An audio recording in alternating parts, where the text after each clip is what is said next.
Du, du, du, du. Okay. Hello.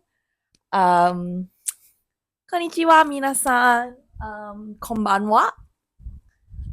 Gina des. Ima. Heya ni imasu. Yeah. Just trying out my new setup. In which does it track? No, it doesn't. Oh my god, it's such a sad thing. In which I filmed myself doing stuff. Maybe I should clip. See if it works better. If I clip it. Um, Back home, I'm supposed to be doing work, but I spent the entire day having meetings. Now I'm supposed to write a little concept paper, but I'm a bit lazy. I could do it tomorrow, or I maybe shouldn't, because tomorrow Bonnie is joining the team. And it's so funny that it's so funny how you choose to give up your life for things that people don't really care about. I wish that I had like a more interesting passion, but I think it's already very lucky that you get to experience something like a passion for something. Many people have no such passion in their lives, and I feel bad for them because with passion, you're not afraid of death and you're not afraid of wasting the years. Because with passion, I feel like someone had philosophized about this, but with passion, basically, who was it? Was it Hemingway? I think Hemingway was the one that said that if you are afraid of death, it's because you haven't made love in a long time. Because your love for that woman should technically take you away from that fear of death because it was so good. And then when you're scared of death, you should make love again. Um, right? But instead of making love, as I am unintentionally celibate, I have passion, and that passion is unfortunately directed towards something that's totally I don't know, it's just like abstract. I'm passionate about catalyzing the formation of communities in society because I believe that the more civic associations that we have, the more vibrant our public life will be. The way I see it is that I'm very passionate about increasing the concentration of particles in a collider or in a container because I believe that every single particle can lead to some kind of unique reaction with another particle. And when there are less types of particles, then it becomes inert. But the more kinds of particles and the more change there is in the composition of particles in the container, the more kinds of reactions we can get. This can be traced to the way life started. I mean, many say or many theorize that life started because of unique combinations of metals within meteorites. So they're like Munchausen meteorites, where the tight pressure within the meteorites forced or created the activation energy because of tight pressure for reactions between unique metals to create the amino acids that we know today as the basic building blocks of lives. And there's a theory that the meteors actually hit Earth, and that's where amino acids even came about because the Earth was just hot, fiery metal and nothing. Basically, it was an iron sea, and required the sort of deliverance or like meteorites of nutrients, or not nutrients, but what do you call that? Of chemicals or like basically amino acids to come and then form unique combinations of what we say we don't what do we call it, like proteins. Yeah, we call them proteins, but there's something prior to that, peptides. Yeah, so in a sense, that's the kind of thing that I'm really interested in. I think that when okay, now this is like going into I don't know if you've read the book Images of Organization, but Images of Organization is basically come up with different like metaphors for how organizations work. So there's like organization as a machine, organization as an organism, organization as a network, so on and so forth. Organization as an ecosystem. So I think my sort of idea of communities is actually very similar to that of it's like a petri dish, right? I do think that communities come from the basic building blocks, which are humans, and humans are full of individual character. Humans, come with their own upbringing. They are raised by unique parents, and at some level, there is like a national culture that affects our common experiences. So the government is often very interested in creating these like common spaces, right? Like, I mean, when we grow up, we go through the same education system, um we go through the same kind of exams, we have to stand up and sing the national anthem, so on and so forth. But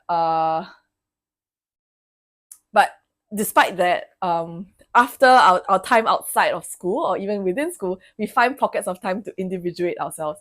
And so because of this individuation and our unique parents and whatever stuff that we consume on the internet, people become different from each other, right? And it's part of our pride, of our self-esteem to become different from others.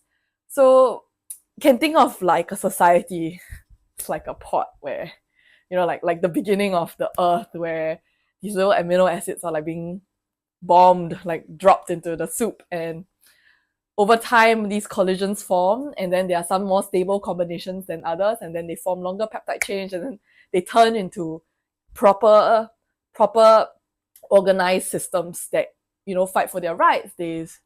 They defend themselves, they want to reproduce, and so on and so forth. So I really do see kind of society that way, and I do see organizations, communities, ideas, they are all budding from this sort of almost random, but divinely or not, assisted or kind of directed growth, right? So unfortunately, I'm very passionate about this. I'm passionate about studying them. I'm passionate about adding certain catalytic ingredients into making even more buddings. Marcoting, you need like more plants to marcot. Like, how do you increase the growth factor of that? I'm interested in what results from this bubbling, this effervescence. Like when scobies, they multiply. Like, I'm interested in that multiplication. So unfortunately, I'm very passionate about things like that. And so I'm also very passionate about being nosy about different civil actors in society, because each civil actor is very, like, my interest is actually very neutral. Like, I'm fascinated by them as accumulations, or as kind of collections of cells, and I like the fact that they have come together. And so I'm very curious about them, and I'm very passionate about getting their business and finding out what they need in order for them to bud off. Because I believe that, like, the bigger that certain groups grow, the more kind of they grow momentums. We get to watch things like who becomes dominant, who that will the group of the development of this group lead to a corresponding reaction in another group. Like, all these like dynamics are very interesting to observe. But first, obviously, the precondition for that is that they must exist. And when a nation starts, we are all, like, equal in our sort of devastation or wretchedness. Like, there are differences in the ways of in our individual characters first, because of course every single person has the ability to become to individuate, right? But I mean, we're limited by like resource bottlenecks. So we can't distinguish ourselves that much. Like, if you don't have clothing, you can't dress up in a cool way. If you don't have money, you can't go to school. So we are all limited by the sort of choices that we can make, because we can only individuate through choices, right? And if there's not many choices, then we don't individuate that much. The more choices you have, the more opportunities you have to individuate. And so when a society starts, everyone is just like, choose to survive or nothing or die. And then slowly, as society gets more advanced, then the layers of choices start to accumulate, like geological stratas. And then and I mean, when a country first becomes independent, and then it starts to build in character, they when besides obviously all this economic stuff, like they need to, like I mean, a country has all these different verticals, right? They have a Ministry of Defense, Ministry of Industry, Ministry of Finance, Ministry of Culture, Ministry of Youth, Ministry of whatever. All of these are sort of like the base building blocks of a civilization, and they all start at a very nascent stage. So like if you're like a small civilization, then you can only make certain choices, but the larger civilization, the more complex civilization you have, the more types of choices you can make, right? And that's how countries gain their character, right? And I think in the very same way, country's cultural sort of the country's cultural environment begins very barren, right? There's originally there is originally, okay, so not to be I don't know how to say it, not to discriminate against pre-independent societies. Of course they have, I mean, like Napoleon had to like basically carpet bomb the entire like old French languages and like erase it and then replace it with French, like modern French. And then Qin Shi Huang had to erase all the fucking dialects so that everyone can speak Chinese. And then in Singapore and other countries, when they start their own countries, they have to erase past history, right? So of course there is sort of like a population culling event or cultural culling event in order to make way for new culture, right? And this like creative destruction of cultural sort of cycles. But when that happens, then basically the country starts from zero, right? I mean, culturally you're making extinct an old culture, and so you have to replace it with a new culture. And so at that point, old practices get phased out or disencouraged, and then new ones, or then people start, dissidents get killed, various things, and then so the country then restarts from a whole, right? I mean, that's also, I mean, sorry, I'm now maybe on a tangent, but that's also why countries, you basically love killing. I mean, countries that are trying to go for fresh start, usually kill their old academics and dissidents, right? Because they want to restart the cultural sort of cutting, right, of the culture, right? They want to replace it with something new, and it's not always encouraged. I mean, it's not the best, but there are some arguments for and against, but whatever, this happens, right? And every guy in power is always interested in doing something like that. But so let's just assume that we are not going to have a discussion because it's out of scope whether or not that's right or not. But this happens, right? And so the government then has to like come up with new practices that can define what this new culture should be, right? And so it starts to add its own little building blocks, right? It'll be like, oh, education.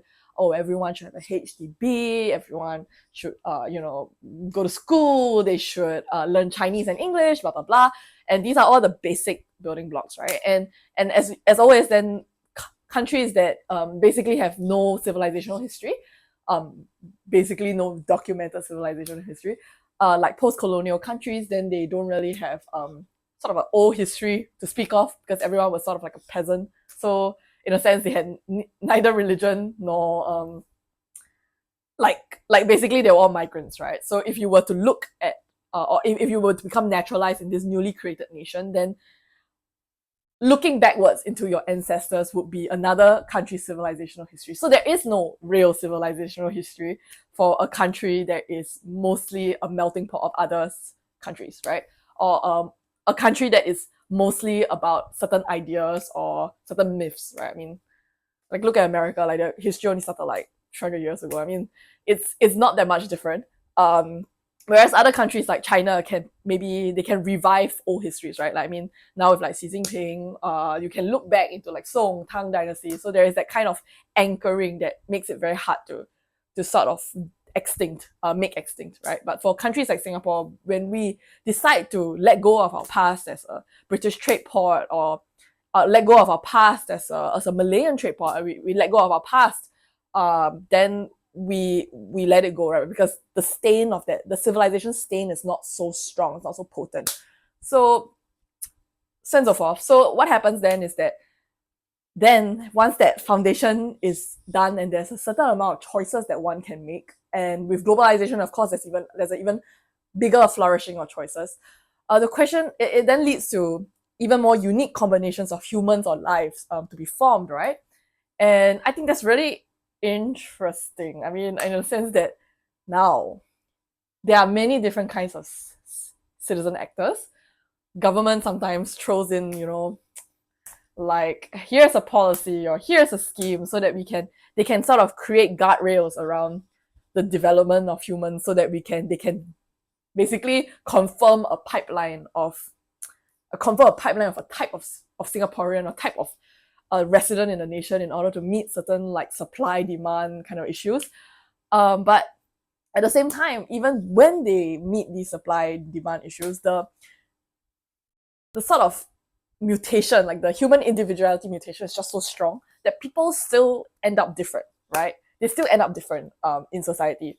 So where do they go? I mean, where do they go? Should they repress it, like in sort of like a sci-fi state where everyone is made totally equal and everyone shares the same interest, or should they have sort of avenues to express it, right? And are these avenues practical? Are they feasible, so on and so forth? It seems like the consensus opinion was that it was not feasible in the past, but now, yeah, I mean, now mostly people accept that it is feasible, it is possible, and in fact, it's encouraged, right? So now we're in a very lucky period of society or civilization, right? Right now, oh wow, individuality is encouraged. People should experiment more. They should take on new types of identities. They can just do whatever they want. They can wear different clothes. They can okay, now this is an aside, but I realized that the Gen Z sort of like trend of like layering clothes, like actually it's like a harkens back to sort of like the ball gown kind of, it's like a polyester ball gown debutante kind of like style choice. And I think it's very fascinating. I never thought of that prior, but when I saw it, I was like, oh, actually she does look like she's going to the ball, but in polyester, and more comfortable, hopefully, because there's like less corsets, no stiff clothing, but whatever. So basically, we're living in a great time where now society encourages such individuation, and in fact, it is a shameful thing to not individuate. But still, although there are ways for now for humans, people to individuate, and they can form associations around like say businesses because their financial economics more mature. There's still not a great infrastructure around forming associations for civic or cultural or community groups in Singapore, right?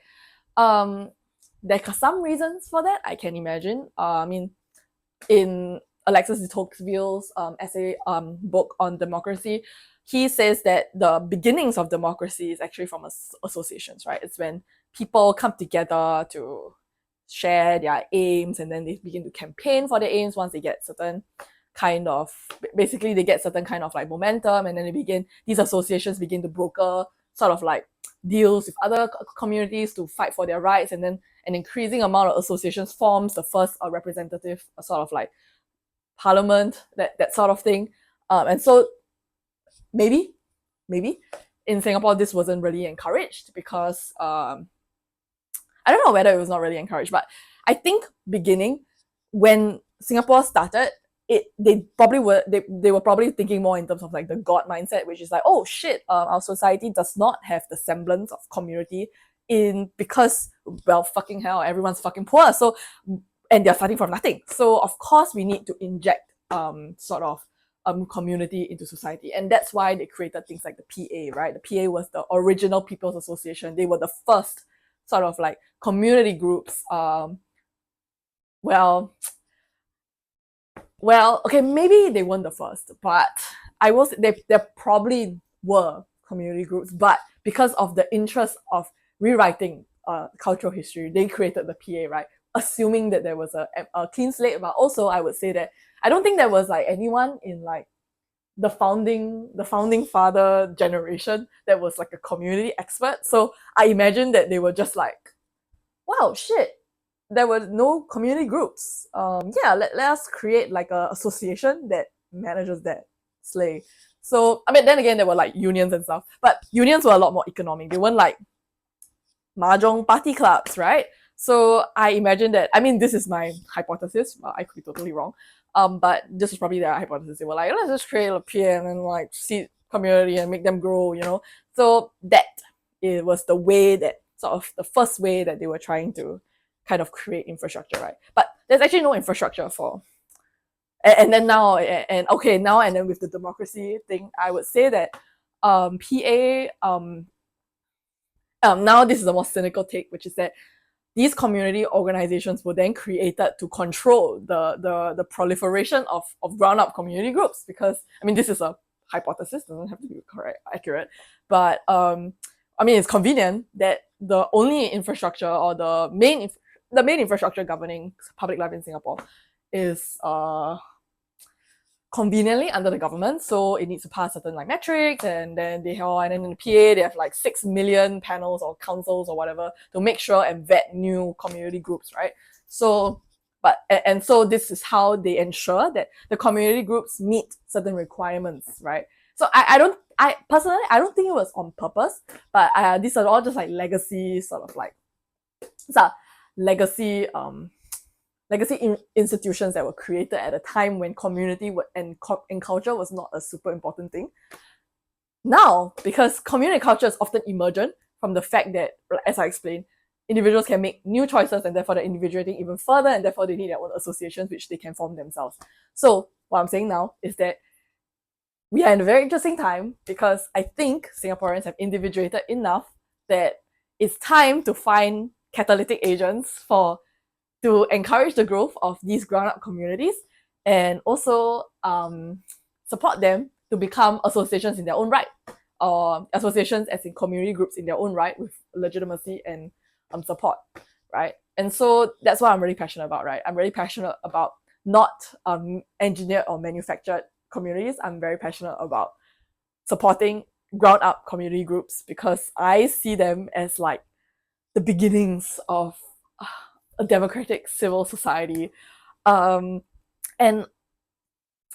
I do think that a democratic civic society is a much more interesting place to be.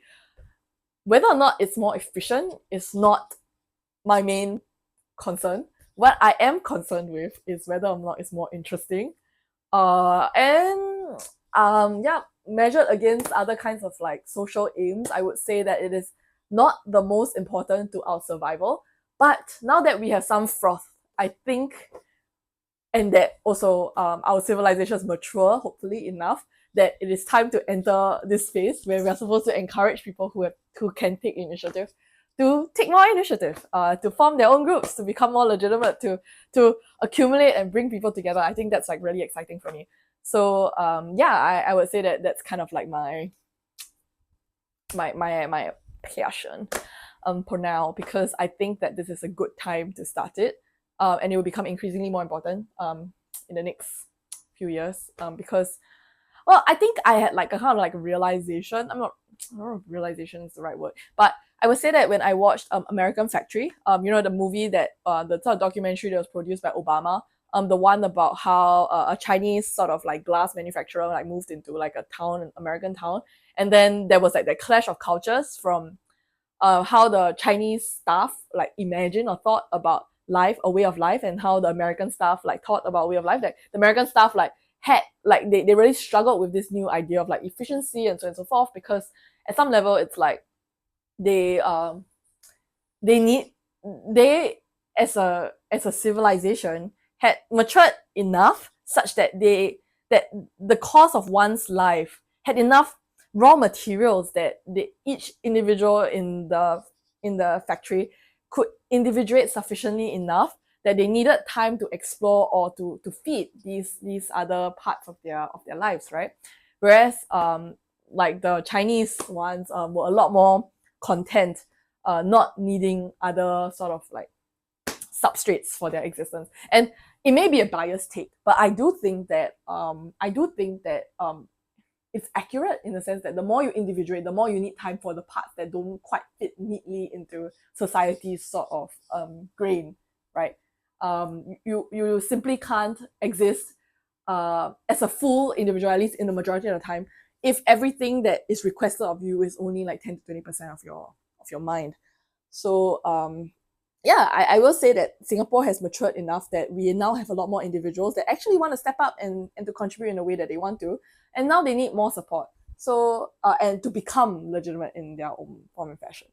So, yeah, I think it's an exciting time, even though I do believe that every society comes to a point like that, where people begin to crave more freedom to express themselves, or maybe people begin to want basically acknowledgement from greater society that they exist, and so on and so forth. Like this always happens as a part or a slice in a nation's development, and whether or not the country encourages that or not is a separate thing. Sometimes they clamp down on that. They're like, no way, Jose, we need more semiconductor manufacturing engineers. And then they're like, taxation on the arts, let's bring back, let's reduce the grade requirements for mechanical engineering anywhere. Now everyone is a mechanical engineer. So they will do something like that if like they're taxing it, right?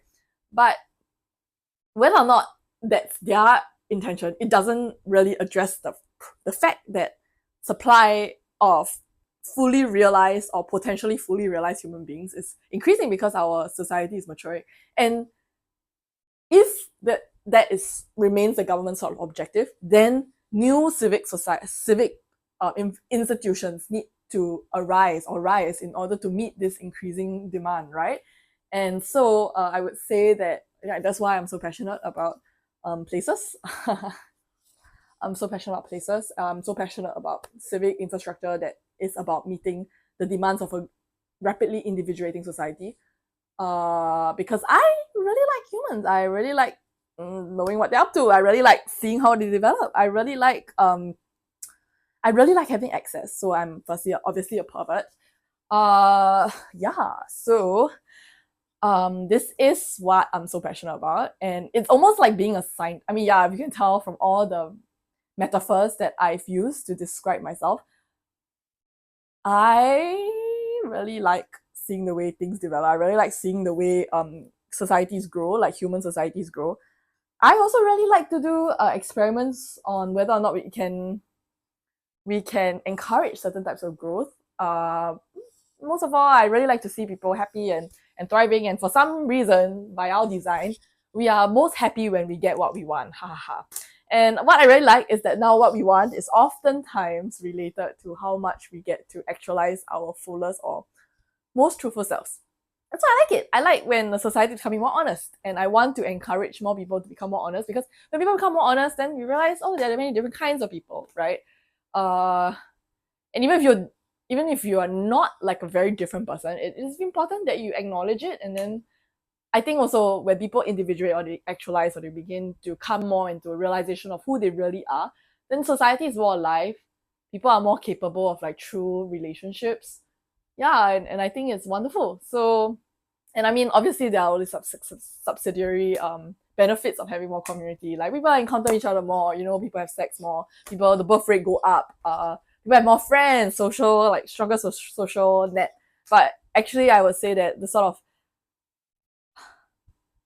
I don't know, like what do you call it? Like the bubbling of these civic groups, to me it's a healthy society, and I want to see it become more healthy. I prefer an overgrowth of society groups, assuming that they're all very hardworking and contributing to our survival aims. But yeah, like as long as there's that and the baseline, and everyone is really individuating and doing even more different kinds of things, I feel very excited by that. And so I want to basically do this. Right? I'm happy that I'm participating in this kind of like full time. Yeah, and slay. So it is my whole life now. I just think all about like, how do I support civic society groups? How do I get them to meet other groups? How do I get them to become my friends? How do I make people organize more often and then come to realize what kind of people they are? How do I meet more and more different kinds of people? How do I mobilize them towards a greater aim, which is this aim of like supporting even more groups, like turn into a movement? Yeah, like how do I create unconventional pairings so that something new occurs, right? It's like, I don't know, like innovation, creativity is really just a permutation, like a permutational sort of science. So what kind of different kinds of permutations can we create? Like, but yeah, and therefore how many more unique elements or elemental colors can we form such that more things are possible? Can we, as a result of these permutations, grow new ways of seeing? Like a mantis can see like on 7 different axes, and I can only see on 3. So what other colors can I see? Well, how much more? How many more dimensions or axes of perception or experience can I be living? Right? Yeah, and it is it's inexhaustible. This work. So it's very exciting, and I really like it. So yeah, I've actually never like shared my philosophy like that ever. Hopefully, it's still recording. Um, yeah, so that is my talk on why civic society and why it's so interesting, why now, how it develops, and my motivation and various things. I'm so silly. I don't know why I'm like bubbling with it. But I don't know. It's just like not very simple. It's like a very simple thing. Like it's even though there are like I don't know like I don't know rational roots to it. Like there's like philosophical roots to it. Like I do think that like my interest in it is mostly I don't know. I'm just excited about it. Like I think it's like why do someone like physics like I don't know, like there's this like really funny like physics teacher, like physics university teacher who's like really good at teaching physics. And she's just like, oh my god, look at the way that the ball explode like out of the fucking test tube. Like I feel that way. Like I'm like, oh my god, how can there be like 20 to 30 groups of people doing fucking different things? Or how can there be like 50 soccer groups? Like that's crazy. Like I don't know, I just feel that way for what I see. I'm like, oh my god, just the enormity of it, just the oh my god, just the multifariousness of it. Like I'm just astounded every time, and that feeling of being astounded, it's like Indra's web, right? Indra's web and all the different pearls that are like reflecting each other within the web. I feel that way, and I'm like astounded by like just like how many kinds of people, how many relationship networks are being formed every day.